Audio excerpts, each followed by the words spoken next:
You are not human, not yet. You wake up curled in a nest of dry leaves and old dung, pressed between two roots that reek of fungus and wet soil. Something scurries across your arm. You don't flinch. You're not afraid of bugs, you're afraid of what's not crawling on you, because if nothing's crawling, nothing's dying nearby. And that means no food. Your stomach claws at itself. It's morning, maybe.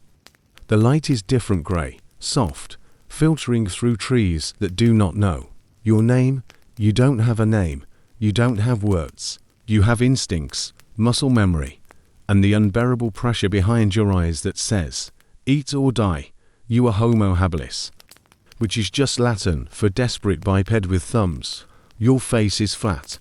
Your arms are long. Your back hurts, always. You are not at the top of any food chain. You are a hopeful smudge in the margin of a very bad survival manual. And you are so hungry. You stand. Slowly. Because if you stand too fast, your blood forgets how to move, and the ground slaps you back down. There are no stores, no fridges, no calories on packaging. There is only the forest and the dry ache in your teeth. Your tools, if you can call them that, are a stick sharpened on a rock, and a rock smashed against another rock.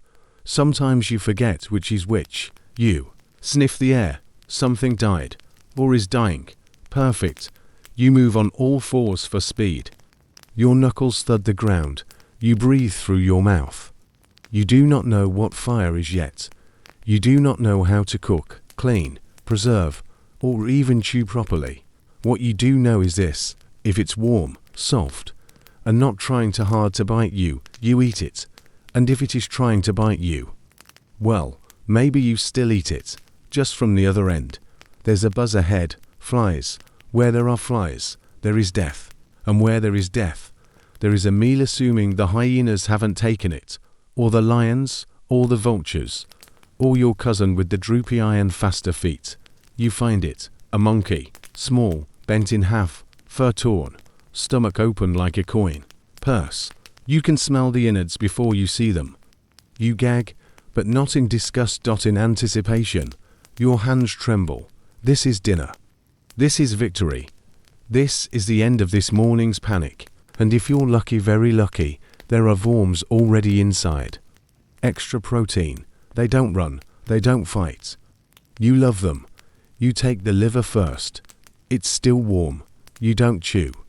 You swallow, eyes wide, hands braced on the dirt like you're expecting the planet to lurch beneath you. Because sometimes it does. Earthquakes, predators, relatives. They all feel the same at first. You eat until the edges of your vision soften. Until you remember to blink. Until the growl inside you quiets a little. Here is a fun historical fact. You probably ate more meat than your descendants. Yes, you. Fuzzy, hunched over, constantly grunting you, because your diet wasn't about choice. It was about not being eaten. And what you didn't eat, you scraped clean for marrow. Brains and bones were the fat-rich, calorie-dense snacks of the era. You were basically a paleo TikTok influencer, but without the smugness. Or pants. After the meal, you sit back, breathing, thinking not in words, but in vague flashes of that went well, and I will not die yet.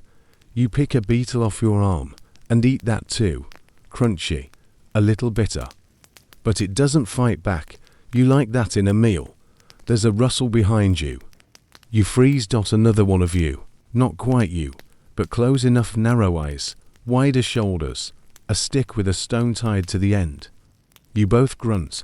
You point at the carcass. He grunts louder. Negotiation, 2.5 million BC style. He picks the monkey skull, smashes it open, slurps the brain. You watch. Envy flickers in your chest like a spark, but you don't fight.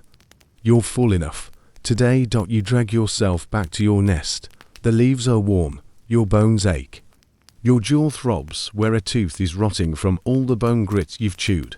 This week, you curl up. Not safe, but not starving, and in the lull between misery and sleep.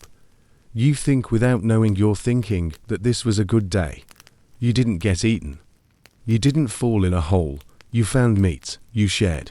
You lived. That's enough. For now. Maggots, marrow, and the meaning of life ever is no such thing as trash. Not in your world. Everything that smells, everything that oozes, crawls, or falls apart is a chance. A test, a meal. Rot isn't repulsive, rot is reliable. It means something has already done the hard work of dying. You just need to do the polite thing and finish the process. You return to the monkey carcass later that evening. It's quieter now, cooler. The flies are still there, loyal as ever, painting the air with a soft, living hum. And the maggots are, the maggots, fat, creamy, wriggling like blind dancers in a soft, wet waltz. You love them. You dig your fingers in. Warm, pulpy tissue slides under your nails. It's not meat anymore. It's not quite anything, but it's soft. Easy to swallow. No chewing required. Just press the tongue and try not to think. There is no word for disgust in your mind. That would require language, judgment, morality. You have none. You have a body that needs fat, a brain that wants glucose, and a jaw that, right now, feels better moving than still. You suck the marrow out of the femur. It tastes like firewood soaked in butter. If you could imagine such a thing, you can't, but your body can. Your bones are brittle. Your ancestors are dead. And you are one lucky idiot with a cracked monkey thigh bone and an empty stomach. This is the meaning of life right now. Find marrow. Eat marrow. Remember marrow. Look for more marrow. That's it. The full gospel according to Homo habilis. Later, your cousin returns. Not the droopy-eyed one. This one's got a better jawline and to whole eyebrows. He brings something, a turtle, still alive. He drops it in front of you, grinning like he invented the sun. You both stare at it. It stares back. Then you both begin the ceremony known as, how do we open this damn thing? Your rock doesn't work. The stick doesn't work. Eventually, your cousin gives up and throws it at a bigger rock. Crack, a little. He tries again. This continues for a while. That's the thing about your species. Right now, you're not smart. Not yet. But you're stubborn. Brutally, painfully, hilariously stubborn. When the turtle finally splits, and the soft parts jiggle out like ancient pudding, you both cheer. Not out loud, of course. You don't have that kind of vocal culture. But your face is scrunched just so. It's enough. You eat half. He eats the other. You are family. After all, just barely. And as you both suck on turtle guts, you realize something. Not consciously, of course, but in that deep, wordless animal way. You realize that this is easier together. That food found together feeds more than just the stomach. It feeds something deeper, something that may, one day, become language, or ritual, or community. Not yet, but it's a start. Here's what the archaeologists will say later, when they dig up your camp. They'll find your cracked bones, your smashed turtle shells, your makeshift hammers and chipped rocks. They'll argue for decades over what you knew, what you felt, whether you had culture, and they'll miss the most important detail, that in the dirt, beside one of the bones, they'll find two small footprints facing each other. One pair yours, one your cousin's. You sat, you ate, you didn't fight. And that, somehow, was the most advanced thing you'd done all day. There is no fire yet, no writing, no gods. But there is this, you do not starve, you do not die. And for the first time in a long, brutal lineage, something like peace lingers in the space between two dirty, full-bellied hominins and the slowly darkening sky. You invent a tool by accident and violence. It starts the same way most revolutions do. Frustration, hunger, and a rock. You're back at the creek. You've been gnawing on a leg you stole from something vaguely antelope-shaped, or possibly just the leftovers of your cousin's breakfast. It doesn't matter. What matters is the bone won't break. There's marrow inside. You know there is. Your body craves it like a whisper you can't quite hear. Your teeth aren't enough. Your hands aren't enough. So you do what you always do when faced with resistance. You find a rock. You slam the bone down. Nothing. You slam again. Harder. The sound echoes. Birds scatter. A bug dies on your foot. The rock chips. Interesting. You do it again. This time, the bone cracks. A sliver of stone flies off the rock and slices your finger. You shriek. You bleed. You suck the wound and almost forget the bone entirely until you notice the sliver. It's sharp. Sharper than your teeth. Sharper than your stick. You pick it up. You don't know what you're holding, but you know how it makes you feel. Powerful. You jab it into the bone. The tip slides in with a satisfying crunch. You twist. The marrow drips out. Fat. Warm. Rich. Like victory soup. You lick it. You laugh. Not a ha-ha laugh. Your throat isn't built for that yet. But a kind of snorting grunt. The universal sound of I win. Congratulations. You just invented the first cutting tool. Not on purpose, of course. You're not a genius. You're not a visionary. You're just tired of chewing tendons with the same 3 molars, and you got lucky when a rock betrayed its own body. This is how it begins. The old iron tool industry, they'll call it. A million years from now, university students will study you in air-conditioned lecture halls. Professors will mispronounce your species. Museums will name you the clever ape. They'll never know you cried when the bone splintered into your eye and you screamed loud enough to scare a warthog. But you remember, you'll carry the sharp rock home. Show it off like a child's drawing.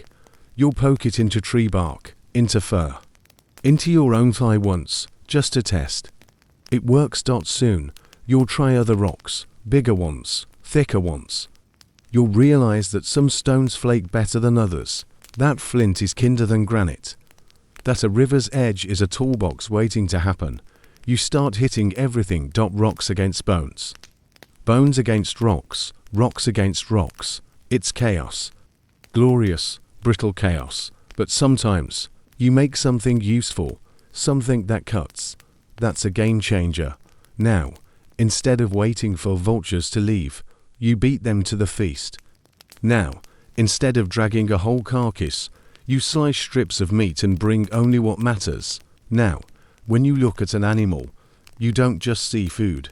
You see steps, skin, cut, flesh, slice, tendon, tear. Marrow, smash. This is technology.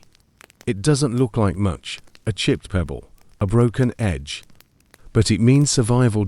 And survival, now, is strategy. One day, someone in your group dies, natural causes. Or maybe they lost a fight with gravity and the sharp branch. Either way, you're all staring at the body. You're not thinking of heaven, or mourning. You don't even have a word for oops. You just wonder what's inside. Your sharp rock twitches in your hand. Later, when the others sleep, you test the theory. Just once, just the thigh, just to see. You don't feel proud. But you don't feel shame either. You feel full. Cannibalism will become a theme for your species. Sometimes survival, sometimes ritual, sometimes politics. But for now, it's just curiosity and convenience. Here's a historical truth. No one wants to say aloud, tools made you dangerous, but hunger made you clever, because cleverness isn't a divine spark. It's desperation, honed to a blade. You meet fire and immediately try to eat it. It begins with lightning, or lava, or maybe just a really angry tree and a hot afternoon. You don't know what started the fire. You don't care. What matters is that something bright and impossible is licking its way across the grasslands like it owns the place. It cracks, it hisses, it breathes, and you are terrified. You've seen many things that could kill you. Giant cats, snakes with no facial expressions, falling rocks, falling trees, falling into holes made by falling trees. But this is alive. You think it's an animal, a hungry, glowing, impossible animal made of color and heat. You watch from a distance. Everyone does. No one moves. You all squat in perfect prehistoric harmony, eyebrows raised, mouths open, brains overcooked with confusion. Then the fire eats a bush. Then a tree. Then an antelope. You sniff the air. Hold on.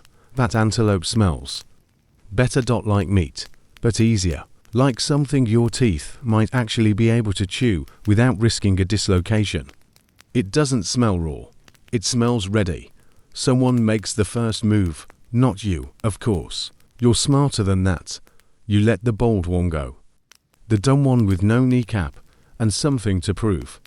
He creeps forward, closer to the charred remains of the antelope, and rips off a blackened piece. He sniffs it. He eats it. He does not die. This changes everything. You rush in. The others follow. What was once fear is now frenzy.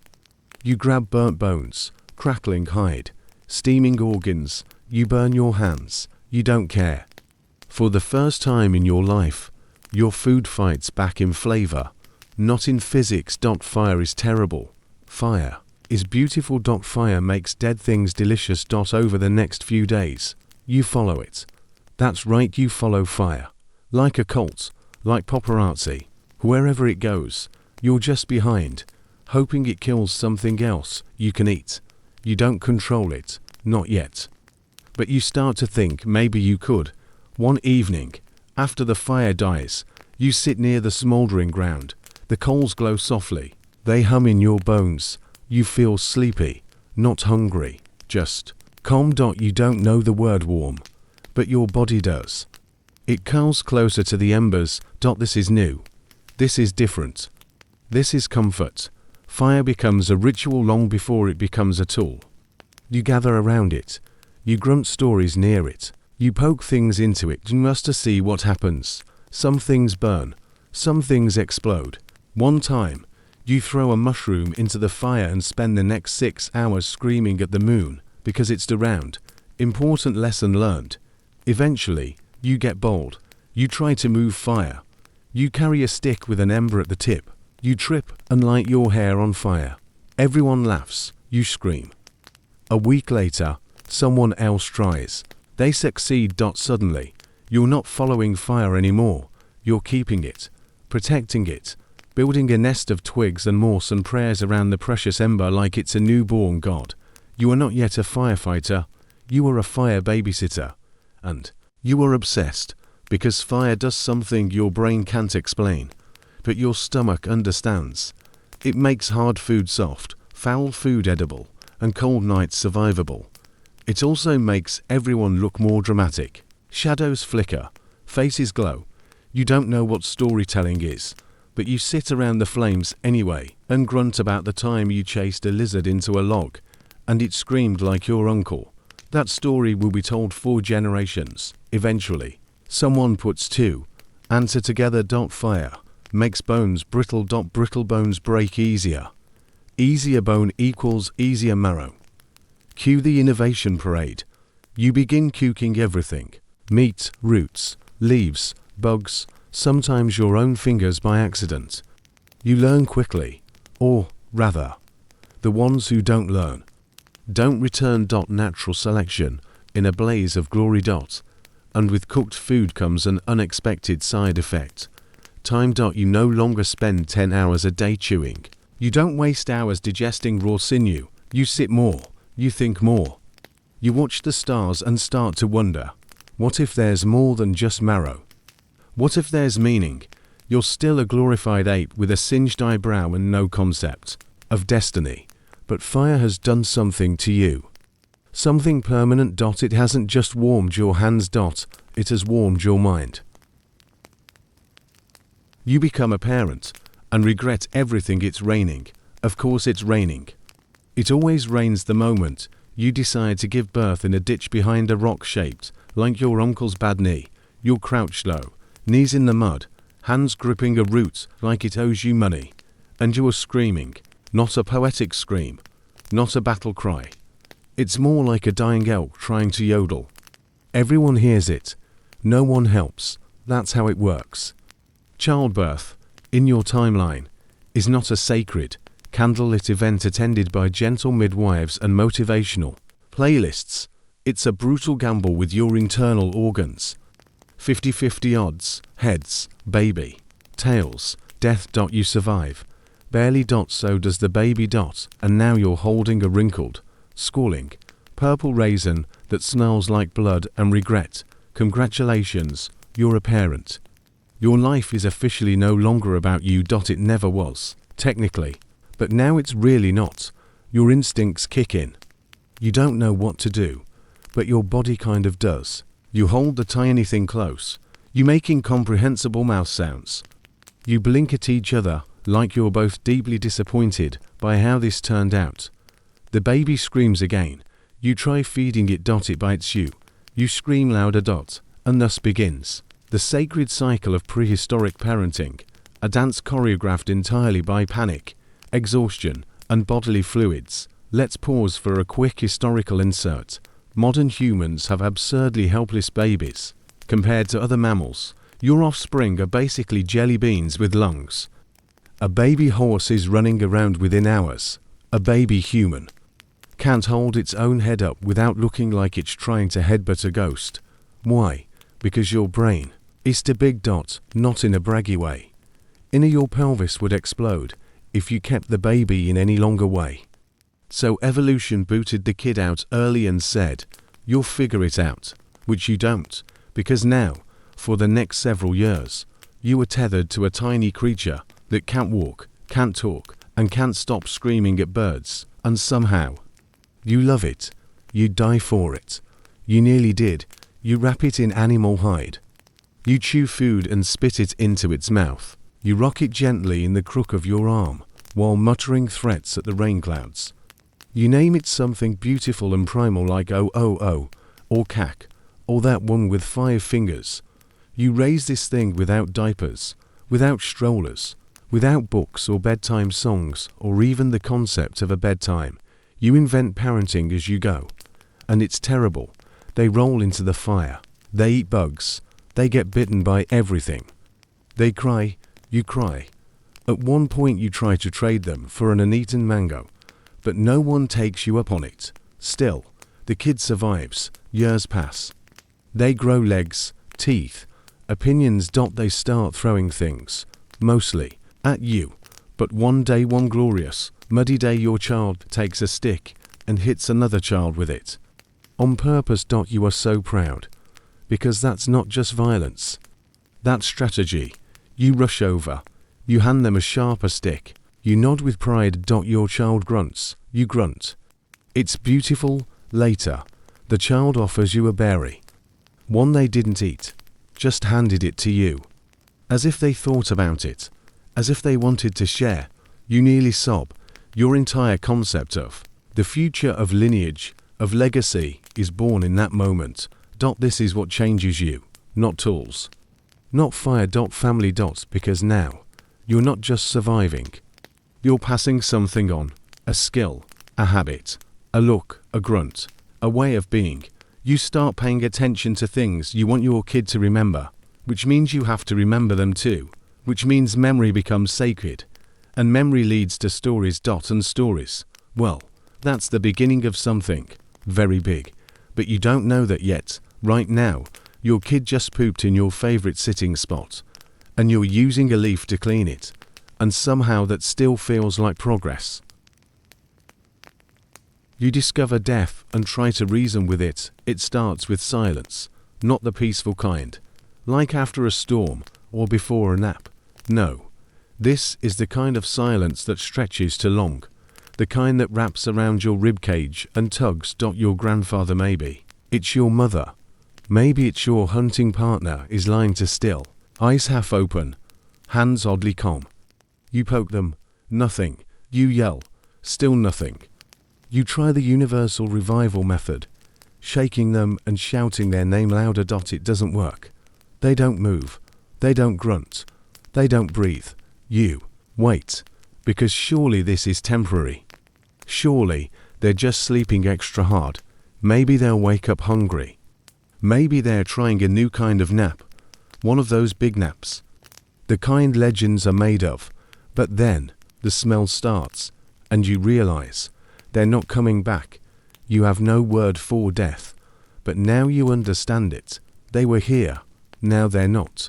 Their body is still here, but they aren't. And that is a terrifying realization. Because if they can go, that means you can go to . And if you can go well, that's a problem, isn't it? So you do what humans always do when something terrifies them. You make up a story. You say their spirit has flown away. Maybe it's hiding in the wind. Maybe it's slipped into a tree. Maybe it's watching you from the eyes of that squirrel. You briefly chase the squirrel just in case. Then you panic, because what if the squirrel can hear your thoughts now? The rest of the group gathers. No one is quite sure what to do. Someone suggests eating the body. You veto that immediately. Someone else suggests leaving it for the hyenas. You consider it. But then you remember the dreams, the stories. The way this person taught you things, helped you, protected you. So you bury them. Badly. It's single quotes as a shallow, panicked hole filled with more emotion than technique. But it's yours. You place rocks around it. You sit beside it 4 hours. You don't know what you're waiting for. Maybe a sign. Maybe the squirrel again. But you stay. And in doing so, you invent something extraordinary. Grief. It hurts in places you didn't know existed. You ache in your bones. Your stomach forgets to be hungry. You replay memories like they're meat you're trying to chew again. This person is gone. And that makes the world feel wronged. That night, you sit near the fire and whisper to it. Not to the flames, exactly, but through them, past them, towards something. You talk to the dead. You tell them stories. You promise to remember. You promise they mattered. And just like that, ritual is born. You begin to fear death. Not just as a fact, but as a theft. It takes without asking. It has no face, no shape, no mercy. So you try to reason with it. You make offerings. You carve symbols into bark and bones. You leave berries near graves. You whisper chants that sound suspiciously like begging. Maybe death will skip you, if you're polite. Spoiler, it won't. But that doesn't matter. Because now you've built something profound. A relationship with the unknown. You fear it. You honor it. You speak to it. And you pass those rituals on. From child to child. Grunt to grunt. Memory to memory. Soon, you tell tales of sky gods and underground rivers. Of ancestors watching from stars. Of beasts that guard the path between life and afterlife. Is any of it real? You don't know. But it feels real. And feeling real is often enough. Back in your own cave, you clutch your child close. You stare at the embers. You whisper the name of the one you lost. And somewhere deep inside, where the raw fear once lived, something new has begun to grow. Hope. Not that you won't die, but that maybe, just maybe, you won't disappear. You invent art, because words aren't in you. You run out of words. Not that you had many to begin with. A few dozen grunts, some snorts, a universal scream. But none of it fits what's churning inside you now. You've watched the sun bleed into the horizon 1,000 times, and only just realized it makes your chest ache. You've seen your child sleep, curled like a question mark, and felt something close to peace. You've buried too many friends in too little earth. You remember every face, every touch, every sound until they start slipping. You don't want them to slip. So one day, with no particular plan, you pick up a burnt stick from the fire and start drawing on the wall. You draw a bison. It looks nothing like a bison, more like a very tired potato with legs, but it's yours. And more importantly, it stays. Tomorrow, when your memory fades, the bison will still be there, smudged on the stone like a ghost trying to be brave. Someone else sees it. They nod. They understand. Then they draw a deer. Now it's a competition. The next day, someone adds stick figures with spears. Another smears red ochre over the scene. Someone invents the world's first critique by saying, "That's not what deer look like." You throw a rock at them. And just like that, art is born. At first, it's just for remembering, a tool to stop time. You paint hunts, storms, births, gods, lovers. You draw hands, so many hands, outlines of fingers pressed against the cave wall, filled in with ash and spit, as if to say, I was here, I mattered.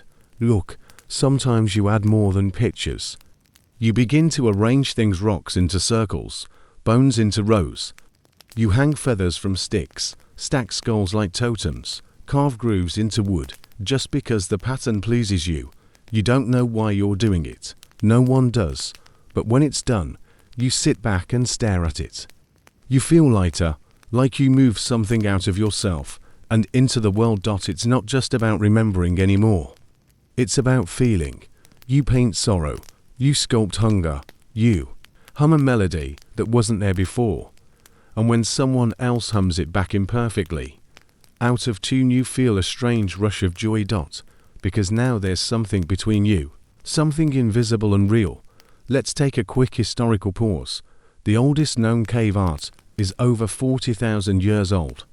Some of it may have been done by Neanderthals, some by early Homo sapiens. None of them were trying to be Picasso. They were trying not to vanish. That's what art is, a refusal to vanish quietly. You don't just want to survive anymore. You want to be seen, to be known, to be felt. So you keep going. You invent rhythm. You drum on logs, your chest, the skull of a boar. You clap, stomp, shout. You discover that grief can be sung, that love can be danced, that pain can be shaped, like a crooked animal and left on a wall for a future ghost to find. At some point, you try to paint the stars. You lie on your back, staring up at the speckled ceiling of the world, and you wonder who scattered those glowing seeds and why. You don't know, but you imagine stories. You connect the dots, you name the shapes, you pass those names down. And centuries from now, a child who's never seen your face will look at the sky and whisper the same name for the same dot of light. And that will be because of you. Back in the cave, you blow dust off your latest masterpiece. It's crude, sure, and the bear you tried to draw looks like a judgmental sheep, but it's yours. Your soul in soot and ash. You sit beside it. You light a fire. Others gather. And slowly, the walls around you begin to glow, not just from the flames, but from the stories now clinging to the stone like breath. You smile. Art doesn't make the hunger go away, or the cold, or the fear, but for the first time, you don't feel alone, and that's worth everything. You build a village and immediately regret it one day. You stop walking, not forever, but for longer than usual. Your feet are sore. Your child is heavy. Your partner is cranky. And honestly, there's a lovely patch of grass here and a river full of fish, and no one's trying to stab you over mammoth bones for once. So you sit, you build a fire, you stay the night. Then another. Then a week. Then someone says, maybe we should just stay. You nod. You have invented the worst idea in human history. Settlement. At first, it's not so bad. You build a few huts, bad ones, with leaky roofs and doors that are mostly hope. You dig a hole for waste and immediately forget where it is. You plant some seeds. You name a goat. You become a farmer. Congratulations. You've traded a varied, protein-rich diet of wild game, nuts, and berries for gruel. You now spend 12 hours a day breaking your back to grow a crop that might be wiped out by a sneeze from the sky. You wake up with a sore neck, a sore back, and a deep yearning for the days when your biggest problem was outrunning a bear. Also, you now have neighbors. At first, they seem fine, helpful, friendly. One of them even gives you a turnip, but then they borrow your axe and never return it. Their goats wander into your hut. They build their hut too close to yours, blocking the view of your favorite mud puddle. You try talking it out. That doesn't work. You invent passive aggression. You respond by peeing closer to their door. They retaliate with a drum. You retaliate with firewood that accidentally falls in their latrine. Eventually, someone gets hit with a rock. And just like that, politics is born. To keep the peace, someone invents rules. Then someone else decides they should be the one to enforce those rules. Then someone suggests they get more food for doing that. Then someone starts calling them chief. And now you have a government. All because someone couldn't return an axe. Let's pause for context. The Neolithic Revolution, when humans began settling and farming, happened around 10,000 years ago. It gave us villages, agriculture, and eventually cities. It also gave us tooth decay, disease, overpopulation, and bureaucracy. Back to you. Your little village grows. Someone invents fences. Someone else invents fences with spikes. Another neighbor builds a hut with 2 stories, and suddenly everyone feels insecure about their mud walls. A guy named Og starts charging goat taxes, and someone else starts selling magic beans to fix your aching joints. You long for the simple days of sleeping under stars, of dancing around fires, of only having to remember 3 people's names. Now you have in-laws, and rules. And chores, and your back hurts. But there's also laughter, and warmth. And children playing in the mud. There's someone who sings while stirring stew. Someone who carves a flute from a bone and plays it at sunset. Someone tells a story around the fire, and for a moment, just a moment, you forget the turnips, the goats, the taxes. You remember what it means to belong. And so you stay.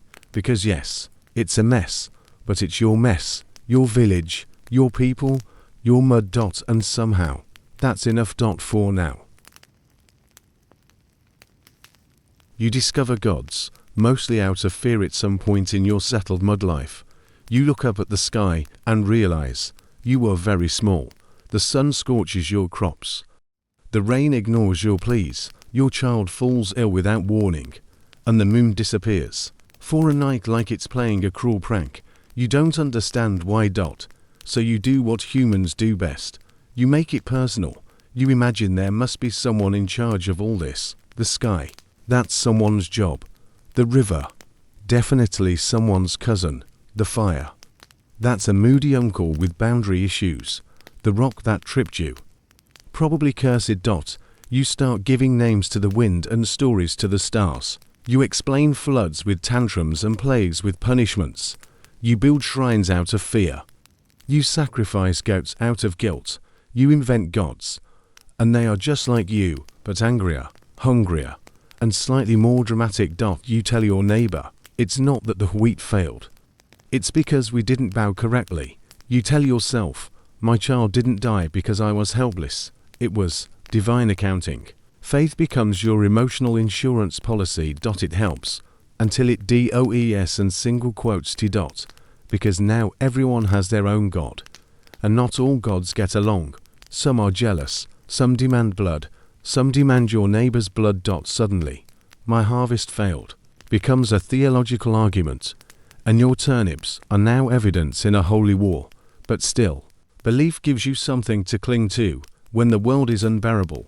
Let's do a historical pause. The earliest temples like Göbekli Tepe, built around 9500 BCE, suggest that organized religion may have preceded farming. People gathered to worship before they settled. We are, and always were, meaning-making creatures. Back to your village. You carve a face into wood and whisper your fears to it. You chant at dawn. You cry in the dirt and hope someone, somewhere, hears you. Sometimes you feel nothing. Sometimes you feel watched. And sometimes, during a storm, when lightning strikes just as you curse the heavens, you decide never to do that again.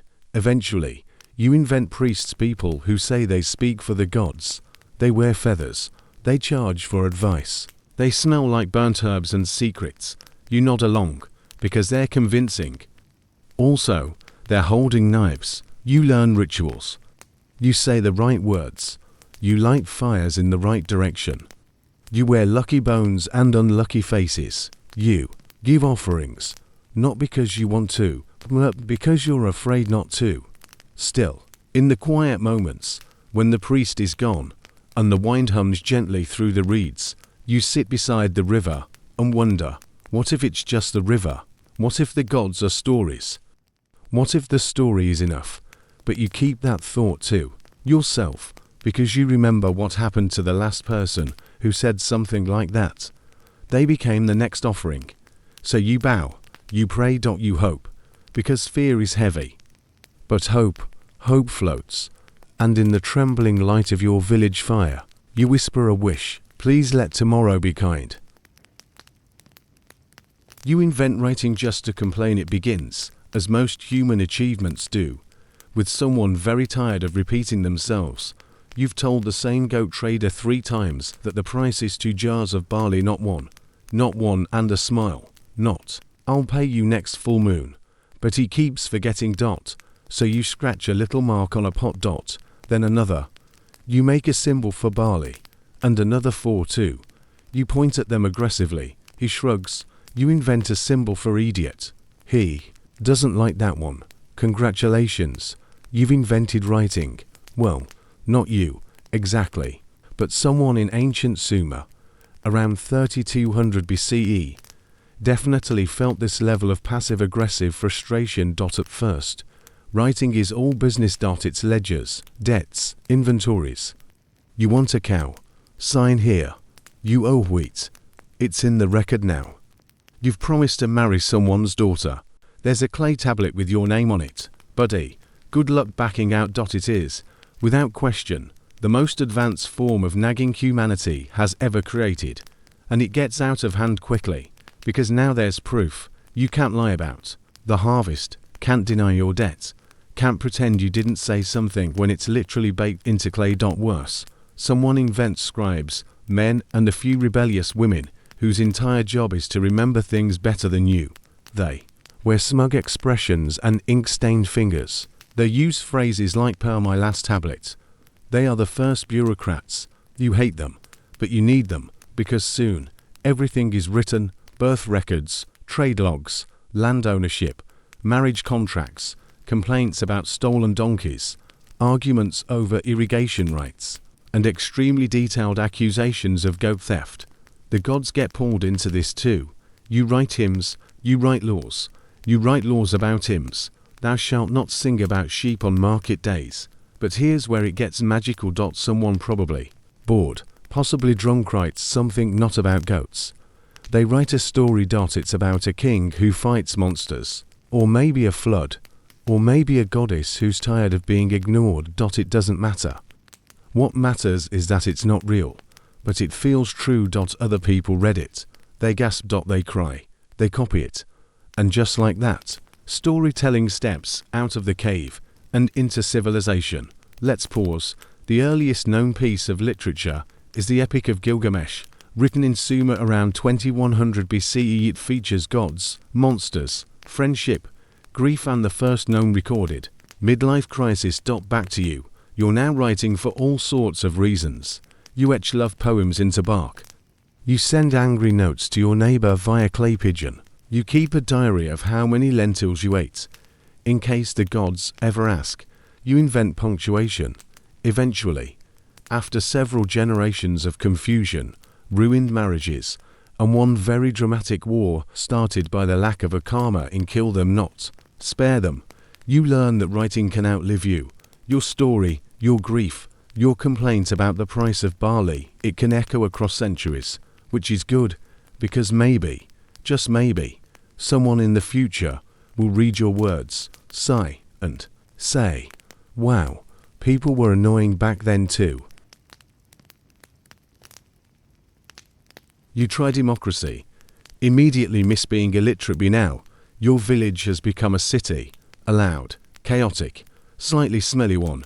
You've got temples, markets, courtyards, secret lovers, public baths, public stonings, and more opinions than goats. Someone suggests a bold idea. What if, instead of a king telling everyone what to do, we all decide together? You blink, you squint, you try to picture it. Like everyone. Yes, they say, everyone who matters. By everyone, they mean male, free, landowning citizens over 35 with acceptable beards. So, 12 people. But still, it's a start. You gather in a stone amphitheater, sweating through your tunic, listening to men shout about taxes, grain, and a very passionate argument about whether olives are fruit or lies. Welcome to democracy ancient. Athenian-style. It's messy. It's loud. It's beautiful. Until it isn't. Because here's what no one tells you about direct democracy. Everyone talks. No one listens. Everyone votes. No one reads the bill. Someone proposes a law that seems fine. Until you realize it includes a clause about exiling anyone who walks funny. You vote on whether to vote again. You hold a vote on whether that vote should count. A third vote gets proposed by someone whose name you still don't know. But he's loud and his tunic is damp in a way that feels threatening. Soon, democracy starts to feel less like freedom and more like group anxiety with pottery shards. Historical note: in Athens, people voted to exile politicians by scratching their names into pieces of broken pottery called ostraka. This is where we get the word ostracize. Yes, democracy invented petty cancel culture. Back to you. You try giving a speech, you stammer, you forget your point, you drop your scroll. A man in sandals throws a grape. You decide never to speak again. Instead, you write a pamphlet, but by the time it's copied, debated, recopied, redebated, then accidentally used as a plate for dried figs, no one cares anymore.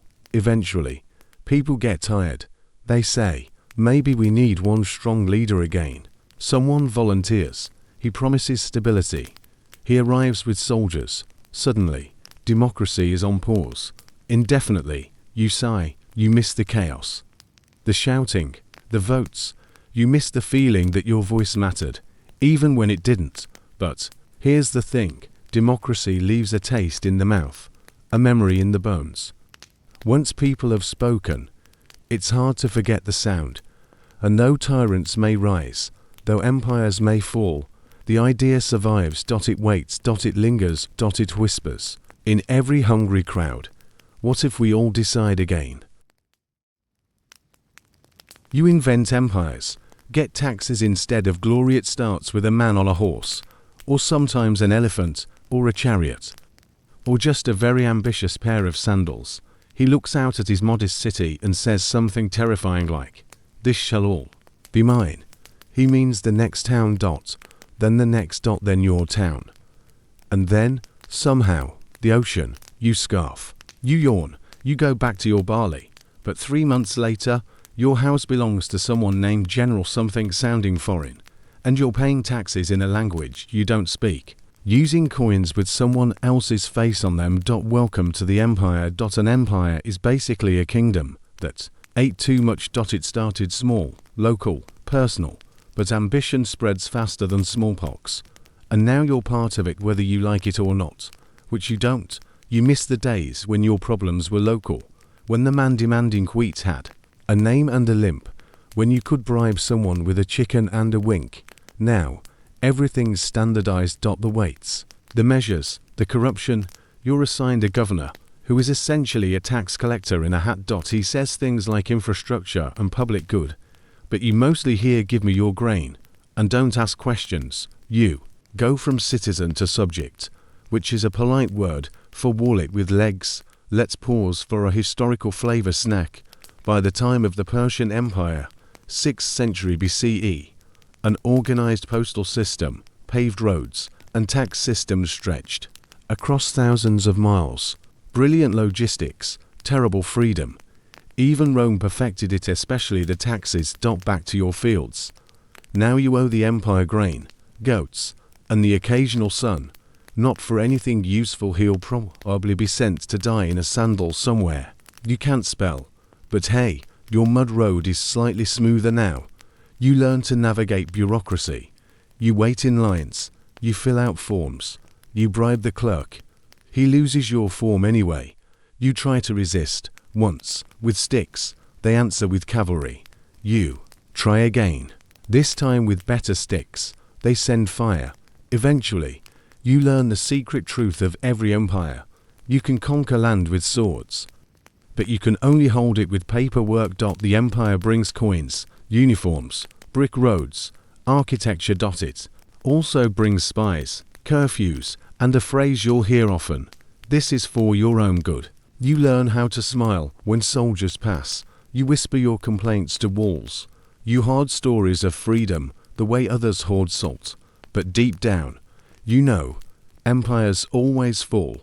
They always think they're different.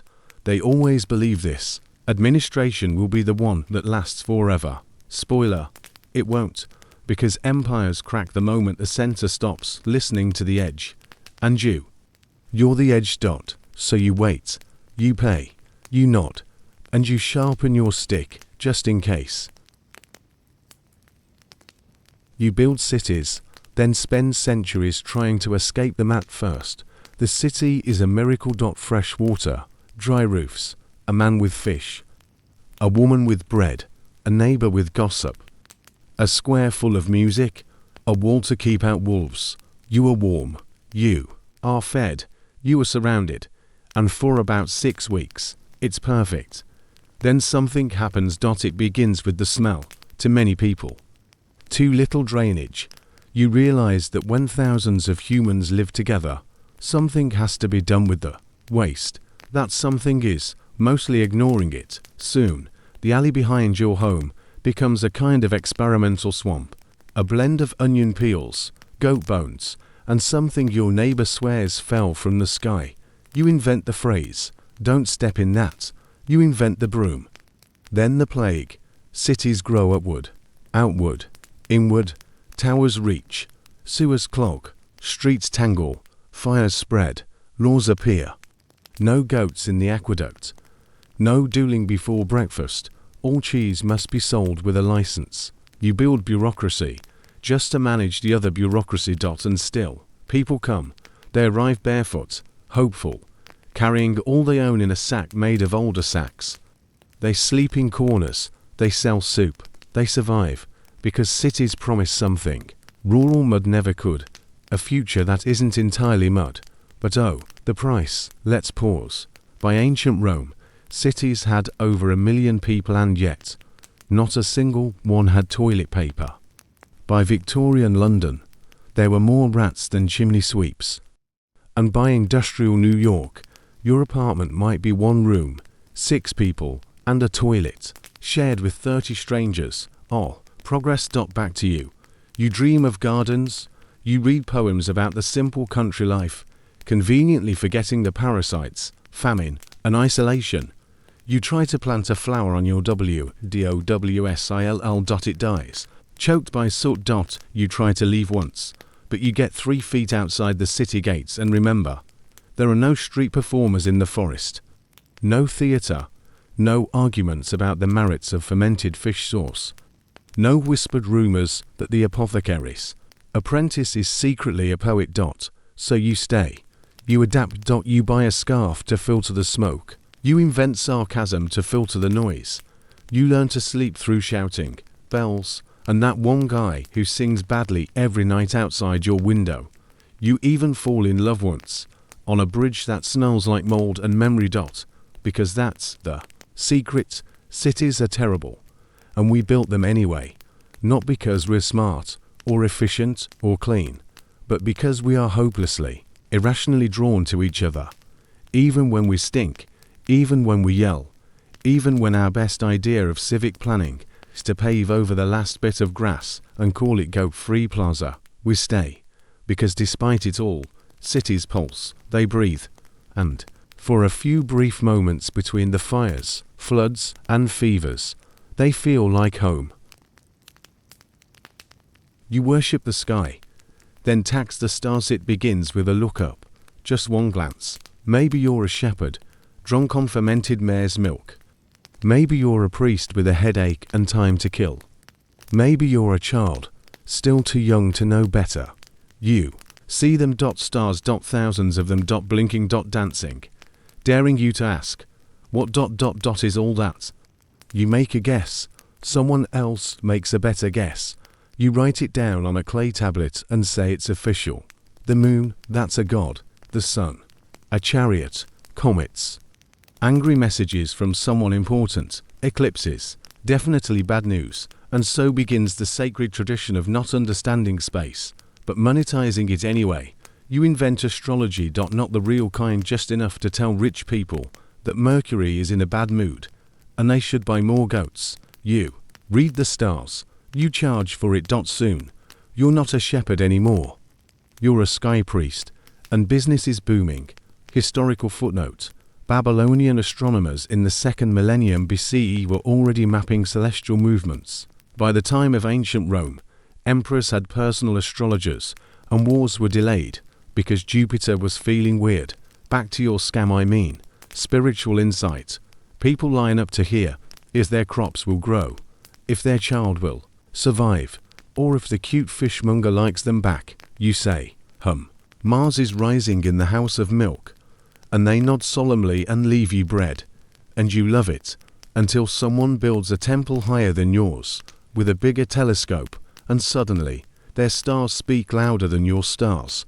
You enter the celestial arms race. Observatories sprout like mushrooms after a storm. Priests become technicians. You no longer burn incense, you burn time calculating the orbit of Venus. You draw maps, you write scrolls, you build machines that spin and wobble and make people dizzy. Someone invents the calendar. Someone else says, let's tax based on moon phases. Another guy asks, what if we made a religion out of it? And the rest of you nod. Because nothing makes humans more devoted than things they barely understand. You worship the heavens, then regulate them. Then sell naming rights. You charge peasants for solstice blessings.